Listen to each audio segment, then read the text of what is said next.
Hey, what's up, everybody? Welcome back again for some Loud Thumbs news with Nick, and I'm Nick.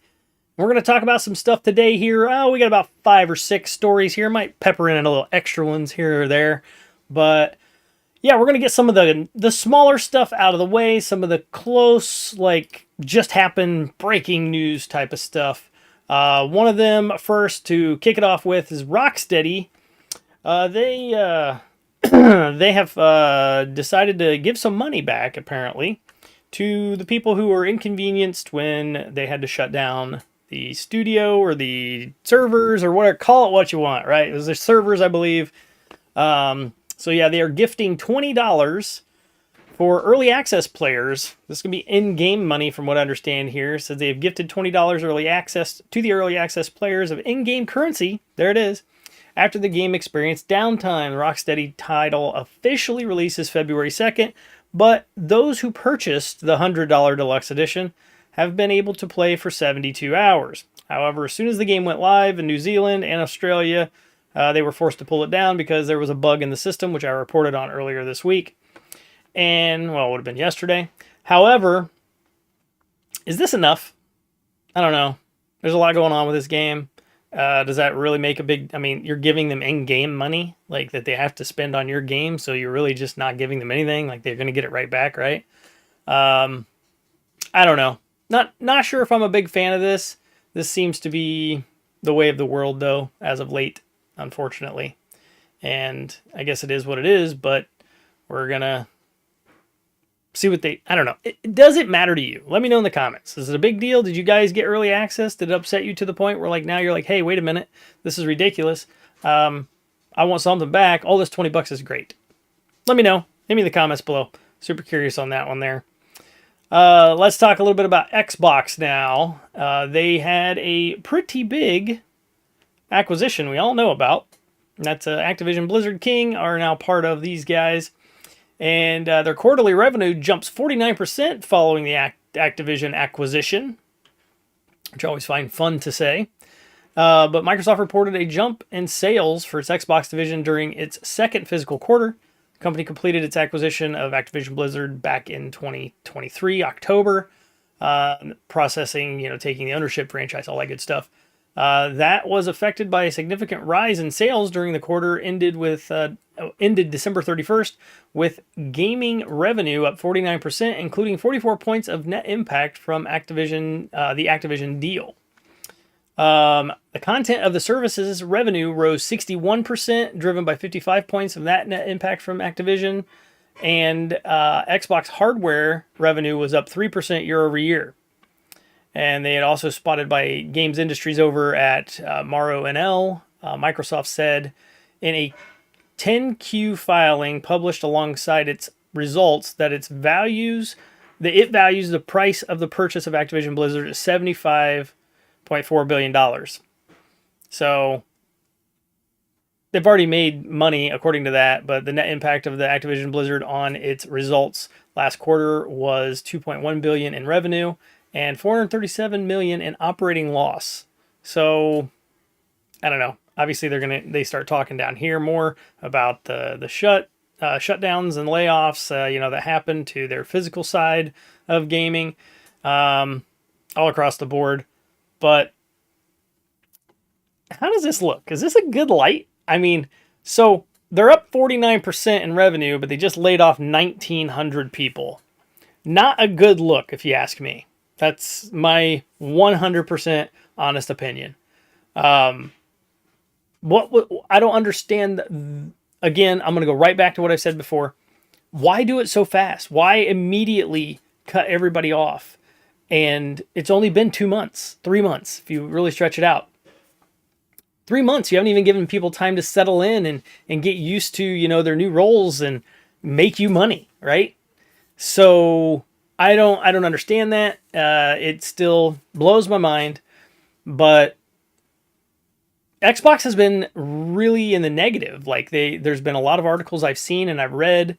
They're not doing great. They're not making a bunch of money. There's just been a bunch of this talked about as of late, and that's kind of frustrating to see these numbers be so big, and they're reporting on them less than a week after all of the layoffs. and it just doesn't set right with me. I'm kind of curious what your guys' thoughts are on where it sets for you, because yeah, that's problematic for me. And let's stay on the Xbox train and talk a little bit more here. We have over on IGN.com, they have clarified for all of us that Visions of Mana isn't coming to Xbox Game Pass after all. So, more or less what the article states here is that there was some thoughts by the way things were worded that it was coming to the library. It says that they are always up there. Says, while we are always updating the library and looking for new ways to provide members a great value for the choice, we do not have plans to bring Visions of Mana to Game Pass at this time. And a lot of that could also be because, well, it was on a Xbox Direct that they did for, last month, or well, I mean, it was in January, but it's just been a couple of weeks ago that all of a sudden we get a secret surprise like, hey, here, almost like they're trying to put a pie in the face of PlayStation, like, hey, look what we're getting, or kind of thing. And a lot of people speculated, oh, maybe they have a deal going on. This could be coming to Game Pass, and all of a sudden it's not coming to Game Pass. And I think that's, I don't know. It's something Game Pass could have used. I'm sure a lot of fans would have liked to have seen it on there. People who've never played it before that would like to try it. However, it's not happening. It is what it is. And it's another one of them situations where it could show up eventually, but it's definitely not showing up at this moment. So we'll have to see what happens when it comes down to that whole situation with Visions of Mana. Not my kind of a game, but let me know your excitement. What you guys think of that coming to Game Pass. Did you expect it, or are you kind of bummed that it's not showing up to Game Pass? What really happened there on your guys' end? Let me know. Curious. Let's talk a little bit more here. We're going to get into some more numbers again. We're going to talk about Tencent.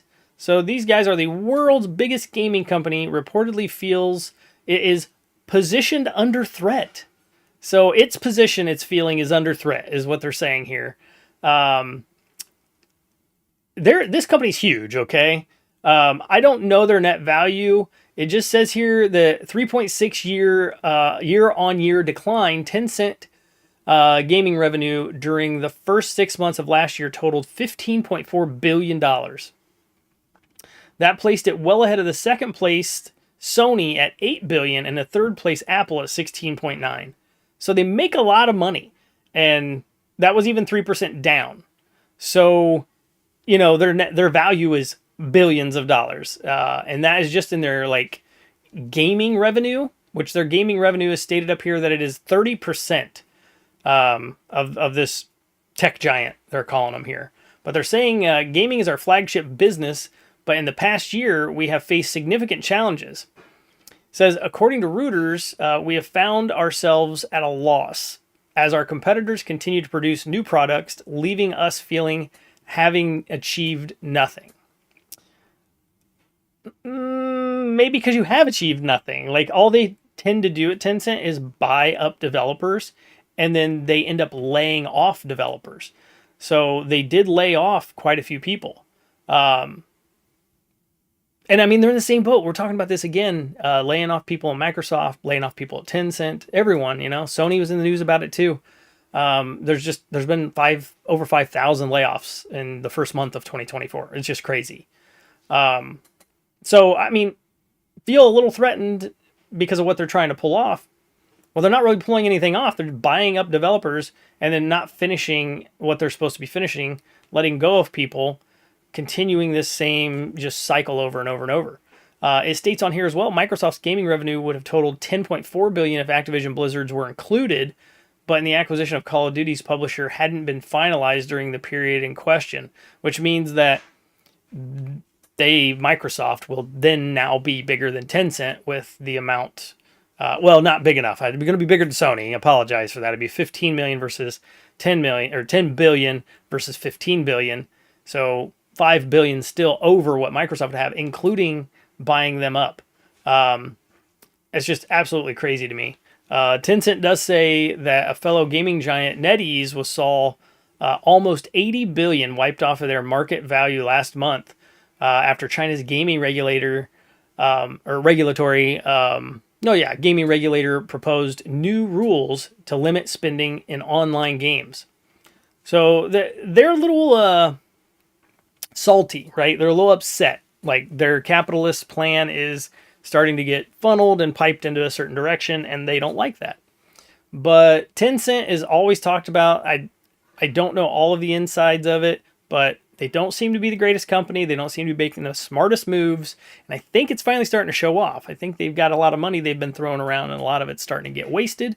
And now it's starting to see the reflecting of what's been happening with the whole money situation there with those guys. So I'm not super surprised to see that happening. Actually, kind of happy to see that happening. Honestly, they need to focus on making good stuff. Competition breeds better product. That's the way I see it. So let's go on to the next one here. Next news, PlayStation State of Play looks to be set featuring Death Stranding 2 as Hideo Kojima advertises event. So this has been rumored. There is a State of Play coming tomorrow. I will be reporting on that here on the channel, so make sure you tune in tomorrow for that. But yeah, it says we're getting a 40-minute showcase. They say 15 games are going to be there. But Hideo Kojima has shared broadcast details for the PlayStation's forthcoming State of Play event, fueling rumors that Death Stranding 2 will be featured in this presentation. So I think this is almost a given. I think this is going to happen. The name kind of leaked on the beach, Death Stranding 2 on the beach, and now this, and there's going to be 15 games. And they're not telling us all of them. The only games that were actually confirmed are going to be Stellar Blade, which looks super dope. I'm excited to see more on that. And Rise of the Ronin also looks super dope. So I'm super excited for those two games to really show up and show off, because that's what I want to see. They're PlayStation 5 exclusives, to my knowledge, but they're at least next-gen only games from what I know. Some of the rumors are going to be, obviously, Death Stranding 2, Final Fantasy VII Rebirth, Silent Hill 2 Remake, and Metal Gear Solid Snake Eater. Not confirmed, highly rumored. We'll see who's coming. I think these predictions are all pretty good. 15 games, that's a lot of games. It's 40 minutes, 15 games. We're looking at what? What is that? 3 minutes apiece? I mean, that's not even enough time. So that's 45 minutes. So we're going to get, some 30-second little quick things here and there. I can almost guarantee it's just going to be a giant trailer-a-thon with a bunch of 60-second trailers and 60-second conversations in between them, introducing or whatever. But I haven't beat the first Death Stranding. I am super excited to see what the second one's going to be doing, so I can entice me to go back there and play the first one, finish it off again. But for me, out of all of these, I'm really digging Final Fantasy right now. I'm in Final Fantasy 16 playing it. I really do want to see more of that, but I haven't finished the first Final Fantasy remake yet for 7, so I don't want them to spoil too much. So I'm going to have to say Metal Gear. Like, if all these rumored ones that we're seeing right here, I want to see some Metal Gear. Metal Gear, let me have some more. Maybe tease the next Metal Gear compilation and throw in that we're going to get Metal Gear 4 on another console so we don't have to be stuck on the PS3. Give me that. That's what I'd rather have. But yes, that's exciting to see. Another thing of news about Cyberpunk we're going to talk about here. And it looks like they might be having like one final update. I think they keep saying this. I don't think they're ever going to be done with this game, which I think is great. I love this game. Phantom Liberty, my game of the year last year. So it's still being updated, they say here, through the beginning of 2024. They have indicated that it is gearing up to release a new update for Phantom Liberty, Cyberpunk 2077 in the near future. CD Projekt Red has continued to push out new updates for 2077 at a frequent pace, and despite the fact that the open world RPG is now over 3 years old, the latest such patch for the game will be rolling out in mere days from now. So look forward to that, and go play that game if you haven't played it. That game deserves all your attention.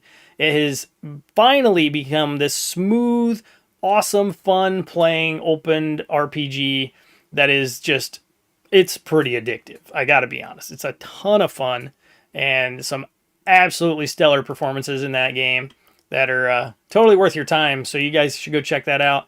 And they're continuing to support it and update it, you know? I mean, they did win an award at Game Awards for, you know, ongoing game.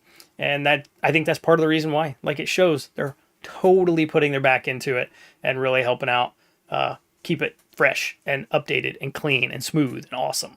So go check out Cyberpunk. Watch out for that update coming in the near future. Last bit of news right now. Indie Gem Celeste gets a free N64 inspired 3D platformer to celebrate its 6th anniversary. Not sure why they chose the number 6, but this is pretty cool. I am going to have to check this out. I do not have links in the description, so I apologize for that.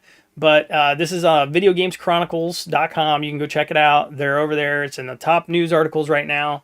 But there's OK Games, Extremely OK Games, has put out a download for just completely free. Celeste Fragments of the Mountain is what they're calling it. And it says, relive the magic of Celeste Mountain alongside Madeline in this small, heartfelt 3D platformer. The game's description reads, simple as that. Says Celeste 64 was created in a week-ish by the Celeste team to celebrate the game's 6th anniversary. Despite the title, Celeste 64 isn't actually an N64 game, nor do there appear to be the plans to port it to the console. It's simply a tribute to the days of the Polygon console. And the free game can currently only run on PC, but Extremely OK Games says a Mac version is coming soon. So check it out on your guys' PCs, those old personal computers. You know, they still do a lot of stuff for us, right? Playing games and doing work. But that was pretty cool. I thought that was it was really neat how it looks. Looking at it, it definitely gives me like a mashup of Animal Crossing and like Mario. Like just the art styles and just kind of how the image looks here that you can see on screen. So it just looks super cute. Full disclosure, I have not played Celeste. I need to. I believe I have it in my library for one of the games given to me over the many years of being subscribers of stuff. And wow, I should probably play it. Tell me, am I crazy? Should I have played it by now? What's wrong with me? I have no idea. But that is it for news today, guys. I'm going to get out of here. If you guys like the video, hit the like button. If you dislike, hit the dislike button. Leave comments below. Let me know anything you guys want to talk about in the news. What's going on right now in your news. What you guys are gaming. I just love talking video games with everybody out there. So I'm going to get out of here for today. I appreciate everybody tuning in, saying hey. And remember, controllers need exercise too. So keep those thumbs loud.